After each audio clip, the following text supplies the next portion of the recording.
Welcome to the 7-Minute Sting, a series about the Australian Stingrays and the women who'll make it great. I'm Mike and I'm glad you're here. Now, today I'm joined from Europe by a woman who loves elite level ultimate as much as she loves elite level digital content. Pania Preston, hello. Hello, how's it going? Pretty good, mate. Pretty good. Now, listen, let's get into it. What is it like Yeah. to be an Australian Stingray, Pania? Um, to be an Australian Stingray is an absolute privilege.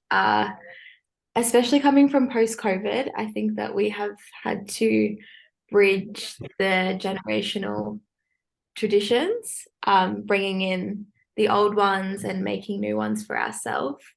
It's definitely been a buy-in from that, and um, honestly, with everyone that has messaged us that aren't in the campaign at the moment, and there's been a buy-in from the past Stingrays and the coaches and all of that kind of stuff.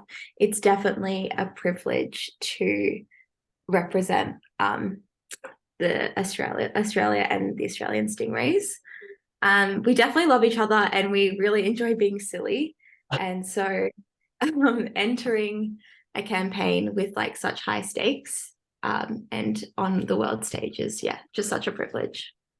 Okay, so you're a little bit connected and you're feeling privileged, and I presume there's the excitement levels, my friend. Yes, high excitement levels. So many people are, I guess, buzzing. We've got one more night until Worlds.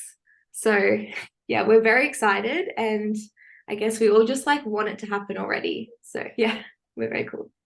You've been elected, P, as one of the two player representatives, which is a whole new thing. I've never seen it on a team before. Can you tell me a little bit about it? What it's like? What's the point of it?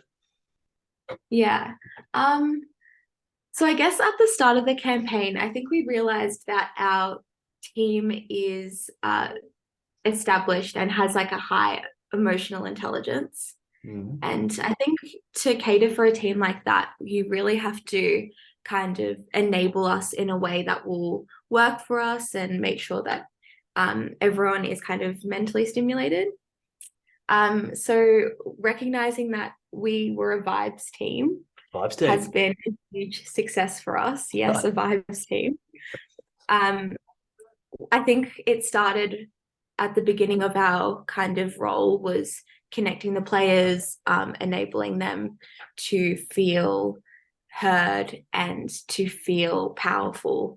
And now it's kind of, now that we've built these like connections and manufactured these like strong emotional connections with each other, a role that Julie and I are now playing is making sure that we can get the communications right between the teammates, between the coaches, the leaders, and all of that kind of stuff. So it started very raw and it started with just putting in all of this energy for team buy-in. And now that we've bought in, I think we're transitioning to something a bit more effective and efficient and enabling our high emotional intelligence. Yeah, cool. It sounds great. I think it's been a nice layer so far.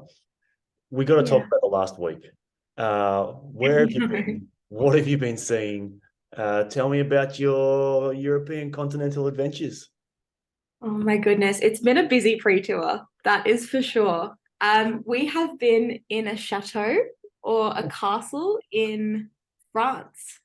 Um, so as you know, as you joined us, it was the entire team in a very large castle that was had a lot of character to it. So I guess we got to kind of explore its characters between like the moats, the grandness, the pillars, the animal heads.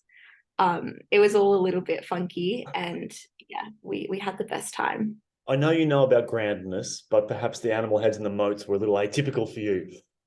Yes, for sure, for sure. Especially as my toilet was on top of many animal heads. I don't think I'm used to seeing that at 8 o'clock in the morning. So What yeah, do you think it it meant was for the team to be in such a kooky thing like that? Like, was it relaxing? Was it bonding? Like, tell me about the vibe of that thing in a moment or two. yeah. Well, we went from, I guess, the intensity of London. Um, And then going into the countryside, we're a team that kind of enjoys nature. Being in Australia, we really like to be in touch with all of that kind of stuff. So being in France and in the countryside was definitely like just the best thing that we needed before coming back to London.